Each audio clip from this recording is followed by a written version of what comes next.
ஓம் சாந்தி. சின்ன வயசுலேருந்தே நமக்கு நம்முடைய பெற்றோர்களும் பள்ளியில் ஆசிரியர்களும் நமக்கு ரோட் சிக்னல்ஸ் பற்றி நமக்கு கற்றுக் கொடுத்துருக்காங்க. சாலையில் நடந்து போகும்பொழுதும் சரி, நீங்கள் சைக்கிளில் இல்லை வாகனத்தில் காரில் போகும்பொழுதும் சரி, நீங்கள் அந்த சிக்னல்ஸை மதிக்கணும் அப்படின்னு கற்றுக் கொடுத்துருக்காங்க. ஏன்னா அந்த சிக்னல்ஸை நம்ம மதிக்கும் பொழுது தான் நமக்கு எந்த பிரச்சனையும் இருக்காது, ஆக்சிடெண்ட்டை நம்மால் தவிர்க்க முடியும். அதே போல் நம்முடைய வாழ்க்கை பயணத்தில் ஒரு சில சிக்னல் லைட்ஸ் நம்ம யூஸ் பண்ண வேண்டியிருக்கு. பலவிதமான பிரச்சனைகளை, சண்டை சச்சரவுகளையும் நம்மால் அதன் மூலமாக தவிர்க்க முடியும். நம்முடைய மனம் அவ்வளவு வேகமாக ஓடிக்கிட்டு இருக்கு, கண்ட்ரோல் பண்ண முடியாம ஓடிக்கிட்டு இருக்கு. அப்போ அந்த எண்ணங்களுடைய வேகத்தை அப்பப்போ நம்ம சிக்னல் போட்டு குறைக்க வேண்டியிருக்கு. அப்பதான் நமக்கும் நல்லது, நம்ம கூட இருக்கிறவங்களுக்கும் நல்லது. அதனால நம்முடைய வாழ்க்கையில என்னெல்லாம் டிராஃபிக் சிக்னல்ஸ் இருக்கு, நம்ம மனசுல டிராஃபிக் ஜாம் ஆயிடுது இல்லையா, எண்ணங்கள்லாம் ஏகப்பட்ட எண்ணங்கள் ஓடி அப்படியே குழப்பம் ஆயிடுது. ஸோ எப்படி நம்ம மனசுக்கு நம்ம டிராஃபிக் சிக்னல் போடலாம், இப்படி ஒரு சில விஷயங்களை பற்றி நம்ம பார்க்கலாம். நீங்க எப்பயாவது உங்களுடைய மனசுல இருக்கக்கூடிய எண்ண ஓட்டங்களை, எண்ணங்களுடைய ஓட்டத்தை செக் பண்ணி பார்த்துருக்கீங்களா? என்ன ஒரு ஆராய்ச்சியில் சொல்றாங்க, ஒரு நாள்ல ஒரு ஆவரேஜா ஒரு சராசரி மனிதனுக்கு ஒரு 70,000 எண்ணங்கள் ஓடுது அப்படின்னா யோசிச்சு பாருங்க எவ்வளவு எண்ணங்கள் ஓடுதுன்னு. இப்போ நமக்கு தெரியறதே இல்லை, இத்தனை எண்ணங்கள் ஓடிக்கொண்டிருக்குன்னு நமக்கு தெரியறதே இல்லை.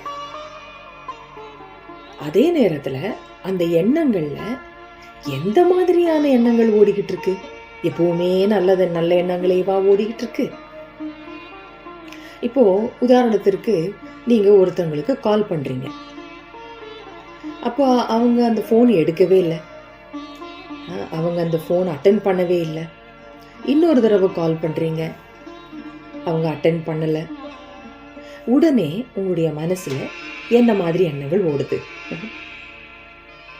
பாசிட்டிவா ஓடுதா இல்ல நெகட்டிவா ஓடுதா? அப்படியே ஆரம்பிக்கும், எண்ணங்கள் அப்படியே ஆரம்பிக்கும். ஏன் இங்க போன் எடுக்கவே இல்லை, என்னன்னு தெரியல, சரி ஏதோ வேலையா இருப்பா. அப்புறம் மறுபடியும் அடுத்து வரும், 2 தடவை பண்ணனே எடுக்கவே இல்லையே, அப்படி என்ன அப்படியே மூழ்கி போயிட்டு இருக்காளா அப்படின்னு. அதுக்கப்புறம் என்ன தாட்டு வரும், ஏதாவது ஆகியிருக்குமோ, ஏதாவது உடம்பு சரியில்லையோ அப்படின்னு அப்படியே ஒரு லைட்டா அப்படி நெகட்டிவ் சைடு அப்படி போகும் எண்ணம்.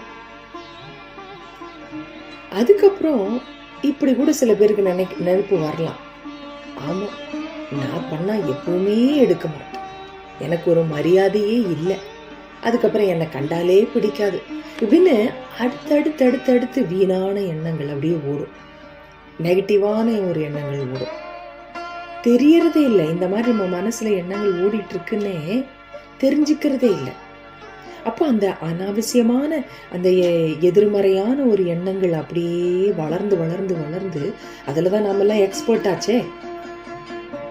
அப்படியே நிறைய சிந்தனைகள்லாம் ஓடி அப்படியே மனசுல அப்படியே டிராஃபிக் ஜாம் ஆயிடும். அப்படியே ஒரு விதமான ஒரு மூடே மாறி போயிடுது. ஒரு சில டென்ஷன்ல போய் நிற்கும், ஒரு கவலையில போய் நிற்கும், இல்லை ஒரு கோபத்துல போய் நிற்கலாம். ஸோ ஒரு சின்ன ஒரு நிகழ்வு, ஆனா மனசுல எண்ணங்கள் எப்படியெல்லாம் ஓடுது. ஆஃபீஸ்லேயே மேனேஜர் நீங்க செய்த ஒரு வேலைக்கு ஒரு ஃபீட்பேக் கொடுக்குறாரு, ரொம்ப ஸ்ட்ரிக்டா ஒரு ஸ்ட்ராங்கா ஒரு ஃபீட்பேக் கொடுத்துட்றாரு. அப்போ உடனே மனசுல என்ன மாதிரி எண்ணம் ஓடுது, இந்த மேனேஜருக்கு என்ன பிடிக்கிறதே இல்லை, எப்போ பார்த்தாலும் குறை கண்டுபிடிச்சுக்கிட்டே இருக்கிறாரு, இவருக்கு ஒரு வேலை இல்லை.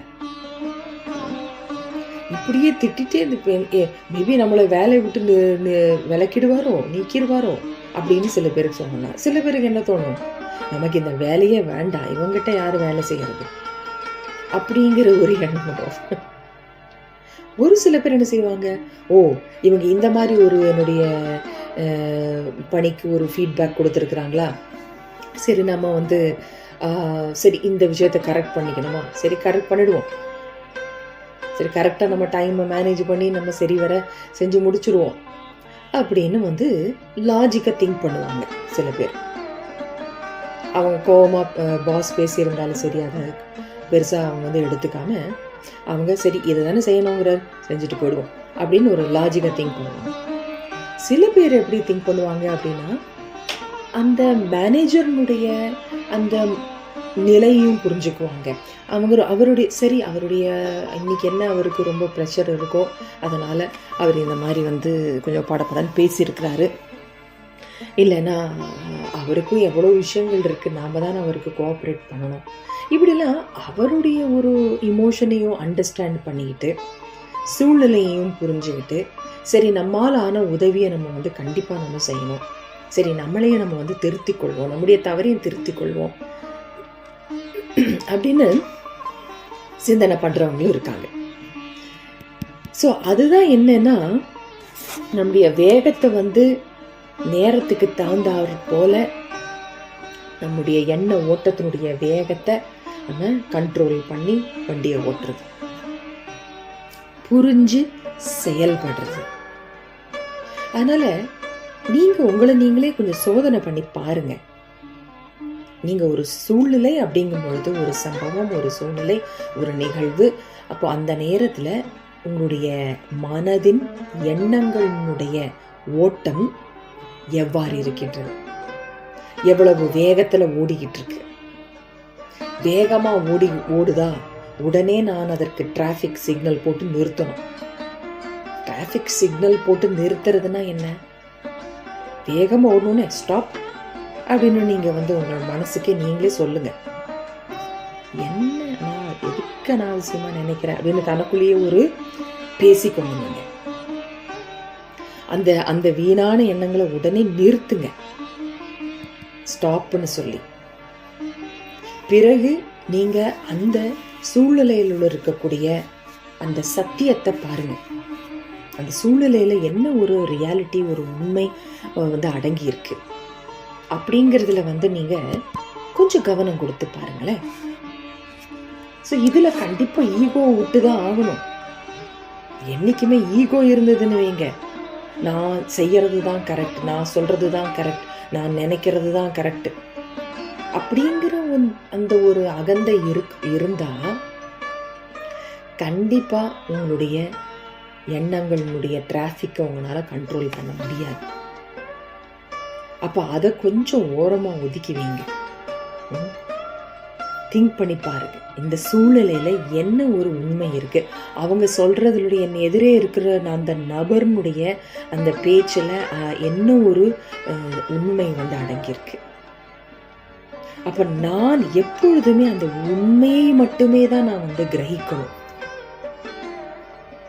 அப்போ அதனால எனக்கு லாபம், எனக்குள்ள நான் வந்து ஒரு திருத்தி கொள்ளவும் ஒரு அது ஆதாரமா வந்து இருக்கும். என்ன நானே என்னுடைய தவறுகளை திருத்தி கொண்டேன்னா அதுல நன்மை யாருக்கு, முதல்ல எனக்கு தான்.